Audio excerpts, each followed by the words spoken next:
saudara kita yang terbaring di rumah sakit. Hari ini sayup-sayup suara azan dari masjid rumah sakit masuk ke telinganya. Dia menonton di televisi acara live solat Jumat, tapi saat itu dia hanya mampu terbujur kaku. Ruhnya masih ada dalam jasad. Anaknya tidak bisa berada di sampingnya karena security tidak mengizinkan keluarga berada di dalam ruang ICU. Dia duduk di dalam. Suara terdengar, azan bersahutan, hayya 'alas salah, mari salat, hayya 'alal falah, mari menuju kemenangan.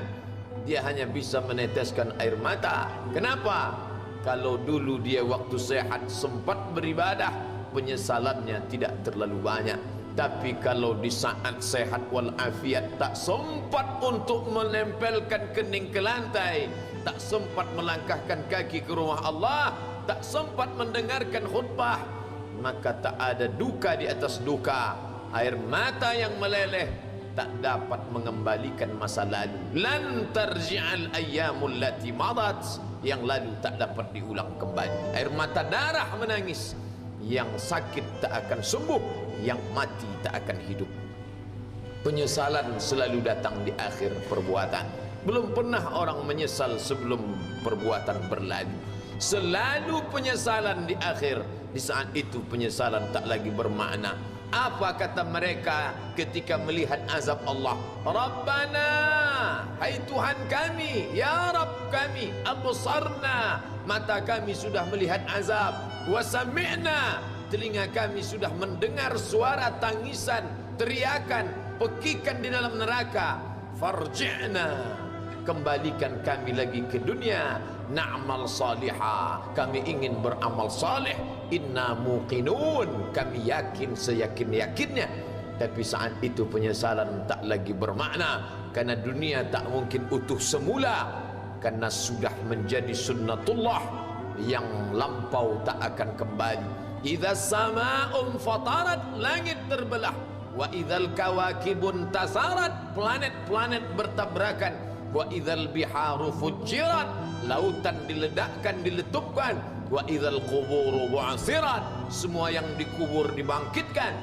Alimat nafsum ma qaddamat wa akharat, disitulah orang baru sadar apa yang dulu pernah aku lakukan. Wa qadimna ila ma amilu min amalin, semua amal mereka kami tunjukkan, kami datangkan. Ini amalmu, ini infakmu, ini wakafmu, ini sedekahmu, ini salawatmu, ini bacaan Qur'anmu, ini zikirmu. Tersenyum mata melihat amal. Faman ya'mal mithqala dzarratin khairan yarah. Tapi jangan lupa, apakah yang dosa-dosa itu dilupakan begitu saja? Yang buruk pun akan nampak juga. Faman ya'mal mithqala dzarratin syarran, sebesar ujung rambut, sebesar telapak kaki semut yang hitam, di atas batu yang hitam, di tengah malam yang gelap, di dalam samudra yang gelap, akan ditampakkan juga pada hari itu. Yauma tublas sarair, segala rahasia ditunjukkan, dan mata akan melihat dengan penglihatan yang nyata. Mulut tidak lagi bisa menjawab. Al-yauma nakhtimu ala afwahihim, hari itu mulut kami kunci, karena mulut itu yang dulu pandai mencari-cari alasan, bersilat lidah, maka hari itu lidah dikunci. Wa tukallimuna aydihim, tangan mereka kami buat bicara. Wa tashhadu arjuluhum, kaki bersaksi. Apa yang akan dibicarakan tangan, apa yang akan dipersaksikan kaki. Bima kanu yaksibun, semua yang pernah dilakukan di masa yang lalu. Berapa atasanmu sanggup memberi gaji sehingga begitu enteng kau tinggalkan solatmu? Apa yang dijanjikan istrimu sehingga begitu enteng kau berikan yang haram? Hanya rayuan sesaat, padahal dia pun akan meninggalkanmu sebelum masa tua tiba. Apa yang dijanjikan anak-anakmu? Ayah, kami akan menjagamu di hari tuamu nanti, maka berikan kami yang kami inginkan. Belikan kami rumah yang besar, belikan kami kendaraan yang mewah. Nanti setelah hari tua kami akan menjagamu, kata mereka. Tapi setelah kita tua, dosa-dosa begitu banyak terkumpul, mereka pun meninggalkan kita di panti jompo yang penuh dengan kesunyian, hening, sepi. Suara cucu tak terdengar menangis karena mereka pun malu mengakui kita sebagai orang tua. Suapkanlah yang haram ke mulut mereka, berikanlah yang batil ke dalam perut mereka. Itu hanya akan menjadi azab di dunia sebelum hari kiamat tiba. Ish masyita, hiduplah sesuka hatimu. Ish masyita, apa yang mau kau makan, makanlah. Apa yang akan kau bekerjakan, kerjakanlah. Fa innaka mayyit, tapi ingat, kau akan menjadi mayat, kau akan mati. Semua akan diminta pertanggungjawaban di hadapan Allah Subhanahu wa ta'ala. Hari ini orang boleh tertawa, hari ini orang boleh merasa dunia dia yang punya, tapi sampai masanya yang hijau akan berubah menguning, yang kuning akan mati, yang mati akan menjadi debu, yang debu ditiup angin hampa tak bermakna. Lalu apa yang akan dibawa menghadap Allah Subhanahu wa ta'ala? Amal saleh.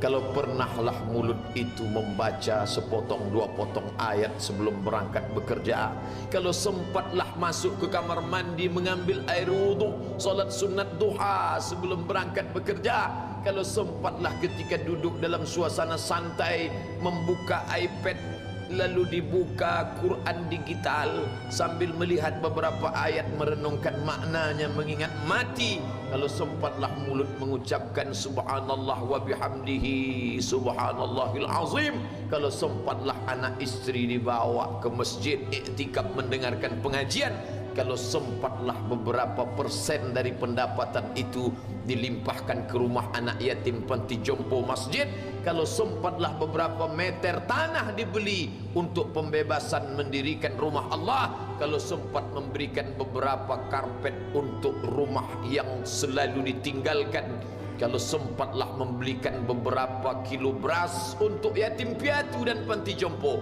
itu yang akan menolong di hadapan Allah. Adapun rumah besar dengan beberapa semen, dengan beberapa busi yang banyak, semua akan menjadi tinggal kenangan. Mereka akan menjual, membagi-baginya. Tanah yang dulu harganya semeter 100.000 sekarang sudah menjadi 5 juta. Mereka akan bagi-bagi itu semua kepada ahli waris. Lalu kita hanya membawa 3 helai kain tipis yang tidak berjahit, dan itu semua menjadi milik orang.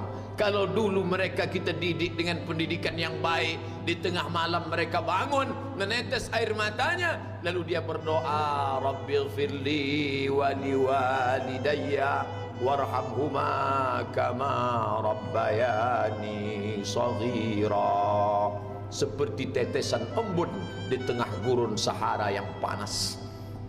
Kalau sempatlah mereka berdoa, Allahumma ighfir lahu warhamhu wa'afihi wa'fu anhu, maka mengalirlah air yang sejuk ke tenggorokan yang kering. Kalau sempatlah mereka membeli makanan, diundangnya anak yatim, diusapnya kepala, ya Allah, terimalah sedekahku ini untuk almarhum ayahku, almarhumah bundaku. Aku tak dapat membalas budi baik mereka, ya Allah, mereka sudah mendahului aku. Maka akan mengalirlah itu sebagai perlipur lara di tengah alam barzah sementara kiamat tiba. Tapi kalau mereka hanya dididik dengan keduniawian, dididik dengan kemewahan, disumbat mereka dengan materi, tak pernah diingatkan pada mati. Ketika kita mati, mereka pun juga akan mati perasaan ingatannya. Paling celaka lagi, mereka mengingat kita dengan mengantarkan bunga, mereka mengingat kita dengan pakaian hitam, mereka mengingat kita dengan suara musik, mereka mengingat kita dengan memajang foto kita besar-besar di dalam rumah. Dan itu hanya menjadi penghalang rahmat Allah turun, tidak berkesan sedikit pun. Mereka sedang menyangka kalau dinyanyikanlah lagu kesenangan kita, terobat rindu hatinya. Kalau dipajangnya foto kita, dilingkarkannya karangan bunga, puas rindunya. Padahal itu tidak membuat pengaruh apapun kepada kita di alam barzakh. Maka sayang, buatlah sayang yang mengingatkan sesudah mati. Kalau rindu, buatlah kerinduan yang membuat dia akan tetap mengalir sebagai satu amal sesudah kematian. Idza matal insan, kalau manusia mati, inqata'a. Dulu rajin membaca Quran, berhenti. Dulu rajin solat tahajud, berhenti. Dulu rajin menghatamkan segala yang baik-baik, berhenti. Tapi ada yang tetap mengalir. Di antara yang mengalir itu adalah shadaqatul jariyah. Sempat membelikan beberapa bungkus nasi. Nampak orang tua di panti jompo menyuap nasi itu, menggeletar tangan mereka karena usia lanjut, menetes air mata. Kita bukan sedang melihat orang tua, kita bukan sedang melihat orang lain. Saat itu kita sedang melihat potret diri kita 30 tahun yang akan datang. Di mana aku 30 tahun akan datang? Surga, kenikmatan yang luar biasa, tapi dia tidak akan dimasuki oleh orang yang biasa-biasa. Salat biasa, baca Quran biasa, zikir biasa, untuk mendapatkan yang luar biasa, maka itu bukan perimbangan ibadah yang fair. Hanya dengan salat wajib biasa, hanya dengan baca Quran biasa, hanya dengan zikir biasa, hanya dengan sedekah biasa, berharap akan masuk ke dalam surga yang luar biasa, maka sungguh bukan suatu perimbangan perniagaan yang seimbang antara makhluk dengan Khalik Allah Subhanahu wa taala.